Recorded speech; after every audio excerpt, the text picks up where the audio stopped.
The 17th chapter of the Book of Revelation presents itself as a divine tapestry, weaving through the annals of time to depict the saga of the formidable power symbolized by the beast. This beast, witnessed by John as it emerged from the sea, is marked by its unique countenance, boasting 7 heads and 10 horns, adorned with crowns. The prophet Daniel, in his historical writings, approached the chronicles of the world through the lens of nations, occasionally intertwining his narrative with religious themes, with a particular focus on the people of God. However, his primary emphasis remained on the rise and fall of nations. In contrast, the revelations bestowed upon John during his seclusion on the Isle of Patmos primarily unravel an ecclesiastical history. To fully fathom the series of events transpiring on this earthly realm, a harmonious study of both Daniel's and John's prophecies becomes imperative, as each serves to complete the other. As we navigate through the final epochs of world history, an intricate fusion of church and state becomes evident. It is within this context that John is granted a dual perspective, encompassing both the ecclesiastical and the political spheres, to grasp God's judgments manifested through the plagues truly. These 7 final plagues do not descend arbitrarily. They are the consequence of a distinct trajectory of actions. The Creator, in his infinite power, does not capriciously withhold mercy, inflicting torment upon mankind. Divine law, unveiled through the ages, stands in stark contrast to the course charted by men and nations, setting the stage for their own demise. The rise and fall of each nation throughout history serves as a poignant object lesson, illustrating the catastrophic results of prolonged defiance against the cosmic laws. These laws are the very fabric of the universe, dictating the conditions of its sustained existence. Upon unveiling to John the cataclysmic events ensuing from the severance of the final thread of mercy between heaven and earth, an angel bearing a vial of plagues approaches the prophet. This celestial messenger elucidates the reasons behind the impending terrors. This angel, a steward of certain vital elements of life, has observed the ebb and flow of nations since the dawn of time. He has witnessed their ascent to glory, their transient prosperity, and their abrupt descent into oblivion, making way for the cyclical rise of new powers. Yet amidst these historical tides, mankind remains unenlightened, neglecting the divine warnings and lessons embedded in these providential events. Only a sparse number of individuals, spanning across generations, have attuned their ears to the celestial whispers, finding salvation in their heedfulness. Positioned in a secluded sanctuary, one of the 7 angels, carrying vials of God's wrath, transports John to a vantage point reminiscent of a mountain's peak. From this elevated perspective, the prophet gains a panoramic view of history, discerning the intricate interrelations of all entities. There, he beholds the vision of a harlot, draped in opulence, adorned in purple and scarlet, and embellished with gold, precious stones, and pearls. In her hand, she holds a golden cup, brimming with the abominable filth of her sins. Woman, in the grand tapestry of creation, stands as the pinnacle of the Creator's masterwork. As she emerged pristine from the divine hands, God himself bestowed upon her the accolade of consummate perfection. The woman, elevated to the zenith, experiences the steepest descent in sin, and while her potential for benevolence knows no bounds under divine guidance, she possesses the power to lead men to the very precipice of damnation when her heart falls under satanic dominion. A virtuous woman serves as the emblem of Christ's church. Conversely, a harlot embodies this sacred institution in moments of apostasy, when it strays from its rightful consort and fornicates with the earthly sovereigns. The wife of the Lord is garbed in fine linen, clean and white, a stark contrast to the allure of purple and scarlet, gold and precious stones that captivates the earthly gaze when her virtue is forsaken. God yearns for purity in life, whereas the world is in relentless pursuit of regal adornments and affluence. The harlot takes her seat upon a multitude of waters, wielding an influence that spans the breadth of nations and languages. The angel elucidates, "The waters which thou sawest, where the whore sitteth, are peoples and multitudes and nations and tongues." From every corner of the world, throngs are drawn to this ignominious entity, parting with their riches and partaking of the intoxicating brew from her golden chalice. Some, initially lured by curiosity, find themselves ensnared, their senses dulled by her potent libation. The imagery evokes scenes of ancient Babylon's debauchery and the enigmatic rituals of Greece. The kings of the earth have committed fornication, and the inhabitants of the earth have been made drunk with the wine of her fornication. Emblazoned upon the harlot's brow is a title, cryptic yet ominous. Mystery, Babylon the Great, the mother of harlots and abominations of the earth. This represents the enigma of wickedness, already at work in the Apostle Paul's era, as he warned the Thessalonians.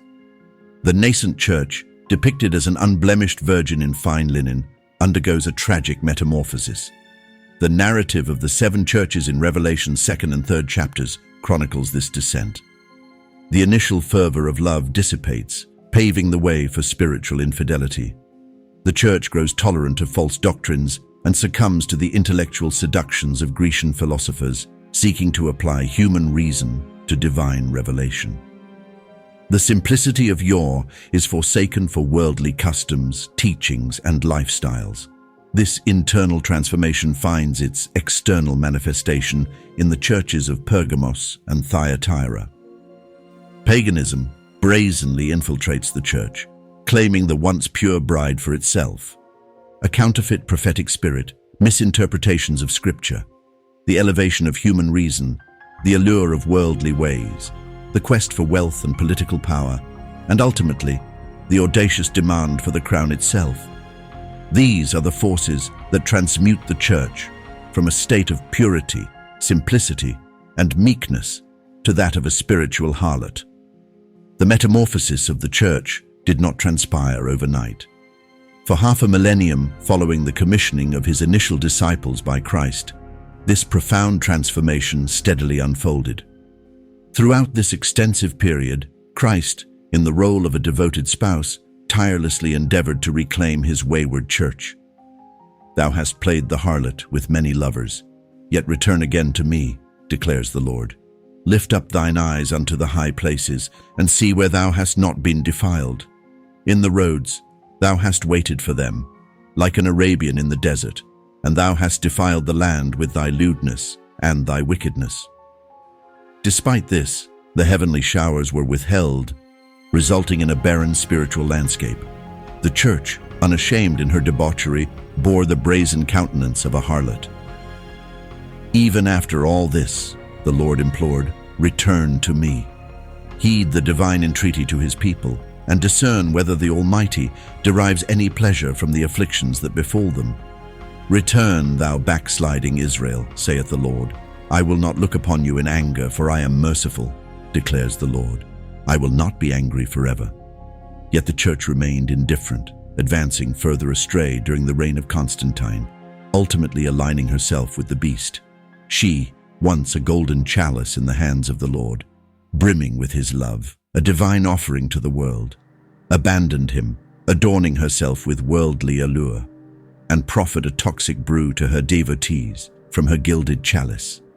She had fallen, and those who imbibed her poison fell alongside her. For a span of 12 centuries, the harlot, entrenched in Rome, the city of 7 hills, exerted her dominion over the nations of Europe, enticing them with her tainted wine. The masses partook liberally, indulging in her iniquities without reserve. However, those who dared to dissent paid the ultimate price in their own blood. The woman was drunk with the blood of the saints and the martyrs of Jesus. The woman that thou sawest is that great city which holds sway over the kings of the earth. She represented the power that dominated Europe for a prophetic 42 months, as foretold by Daniel. He shall speak pompous words against the Most High, wear out the saints of the Most High. and intend to change times and law. Then the saints shall be given into his hand for a time and times and half a time. This is a divinely inspired depiction of a church that began in purity, but soon adulterated the true faith with pagan practices. Initially seeking aid from the nations, she eventually seized control of both the rulers and their realms. This church, denounced by God as a harlot and mystery, Babylon the Great, the mother of harlots, stands as a tragic testament to spiritual apostasy. Governments, instituted by divine decree, serve as ministers of God, administering justice to wrongdoers and benevolence to the righteous. As long as sin endures upon the earth, governance shall persist, albeit with a mandate limited to the realm of deeds, leaving thoughts and motives beyond its jurisdiction. To evildoers alone, governments are appointed as agents of divine terror. In all pagan societies, religious observance falls under the purview of the state, with deities venerated in accordance with governmental decrees. This held true across the heathen empires of Babylon, Persia, Greece, and Rome until the advent of Christ. In each of these realms, Satan sought to obliterate the truth and those who clung to it. Their histories chronicle these relentless attempts, each regime constituting a satanic endeavor to rival the Creator's government.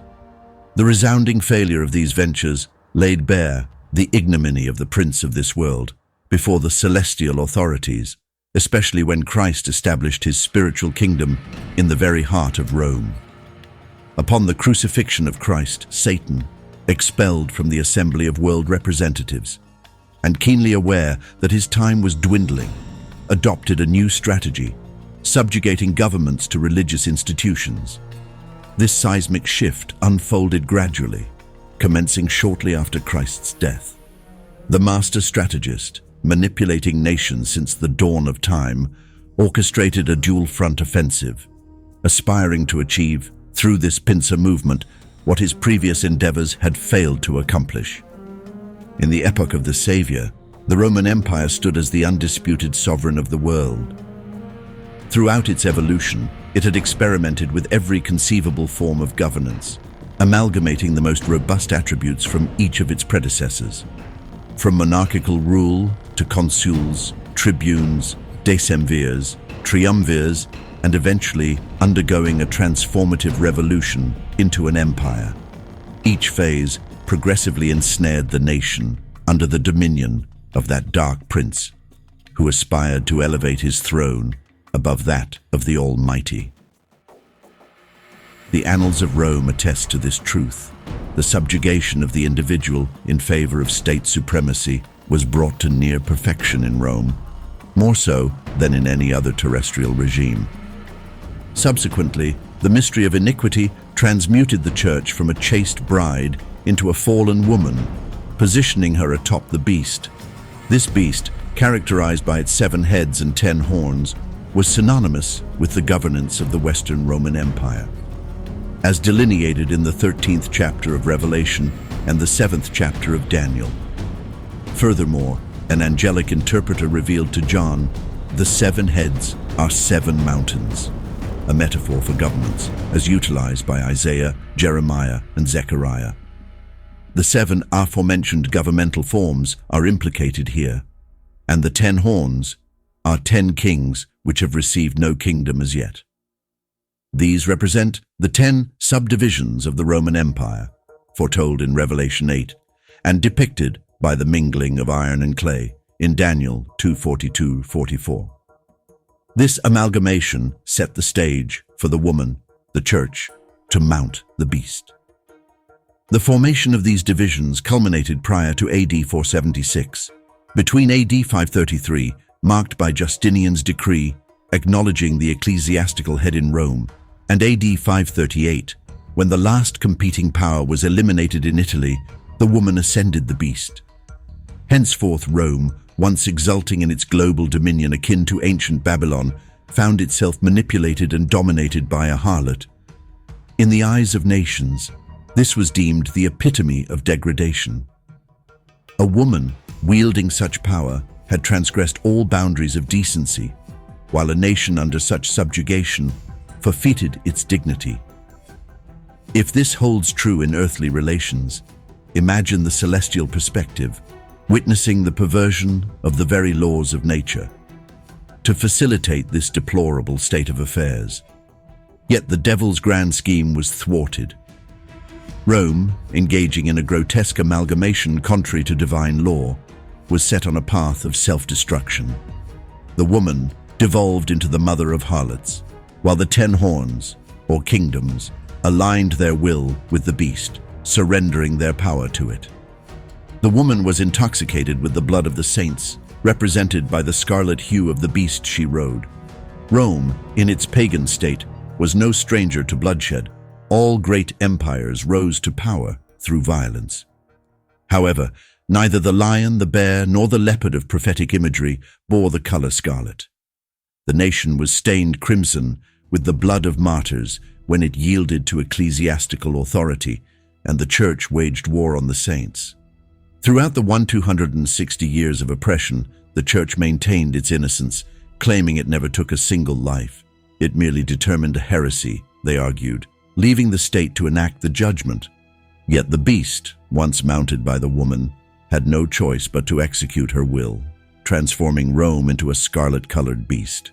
To dispel any potential confusion regarding the scarlet beast, the angel elucidated further, describing it to John as the beast that was and is not, and yet is. Even he is the 8th, and is of the 7. Throughout the reigns of the first 5 heads, paganism dominated. In the 6th, the empire, it continued to reign supreme. During the papacy, the 7th, it seemed to vanish outwardly, but remained the puppet master. For the papacy itself is nothing but paganism in a baptized guise. In the aftermath of the Reformation, when the harlot found herself scorned by the horns, the papal authority crumbled. Yet as the end times approach, we shall witness the resurgence of pagan principles manifested supremely in spiritualism. Its climax will be marked by the devil's audacious impersonation of Christ himself, along with the resurgence of papal dominance and the deceitful false prophet. These daughters of Babylon, offspring of the arch-harlot, will once again rise to prominence, wielding their power to persecute God's chosen ones. United, these forces will convene at Armageddon, where upon them God's plagues shall be unleashed. They emerge from the abyss, alien to God and devoid of heavenly standing. They are destined for destruction, having brazenly challenged the sovereign of heaven. Forsaking every tenet of life, they suffer a harlot's demise, their own deeds cursing them, tainting all they touched with their vile contagion. These regimes have perpetually stood in stark opposition to the Lamb. God, in his mercy, dispatched prophets, sages, and even his beloved Son to them, yet they responded with violence, spilling innocent blood. In the day of his glorious return, they shall be obliterated by the sheer brilliance of his presence. Truth, once unrestrained and ablaze in its full potency, eradicates falsehood, consigning the beast, its image, and the deceitful prophet to the infernal lake of fire. Alongside them plunges the dragon, the ancient serpent, and Satan himself, the puppeteer who orchestrated this rebellion against the God of truth and love. This narrative captures the tumultuous saga, and this marks the grim finale of the unholy alliance between church and state. Dear viewers, I will make thorough breakdowns of Revelation 17 and 18, but until then, know this. The Battle of Armageddon is drawing near, and we can see the signs even in the news. The 10 horns of Revelation 17:12 are ready to give their power unto the 8th king, he who is of the 7 kings. We are called to delve deeply into the mysteries surrounding the outpouring of the 7th vial. The forces of malevolence will not relinquish their grip on the conflict effortlessly. However, Providence has an essential role to play in the epic showdown of Armageddon. As the earth becomes illuminated with the splendor of Revelation 18's angel, the religious factions, embodying both virtue and vice, will rouse from their dormant state, and the legions of the Almighty will mobilize for battle. 4 celestial beings, exert their might to restrain the worldly powers until the divine seal is imprinted upon the foreheads of God's servants. Nations, now teetering on the edge of strife, are held at bay by these heavenly guardians. Yet once this celestial barricade is lifted, an era of turmoil and suffering will ensue. Instruments of destruction, unparalleled in their lethality, will be conceived. Ships, bearing their precious human freight, will find their graves in the ocean's abyss. Those devoid of the spirit of truth will rally under the banners of demonic forces. Nevertheless, they shall remain under divine restraint until the appointed time. For the monumental clash at Armageddon arrives. Every manifestation of wickedness is poised to erupt in vehement intensity. Demonic entities will forge alliances with malevolent humans, having engaged in incessant warfare, honing their skills in deception and combat through the ages, and amassing strength over centuries. They will not easily cede the battlefield in this ultimate, decisive confrontation. Humanity will find itself polarized, compelled to choose sides in this grand cosmic struggle. The Battle of Armageddon looms, and it is imperative that it catches none of us in slumber. We must remain vigilant and prudent, like the wise virgins, our lamps filled with oil, ready to meet what lies ahead.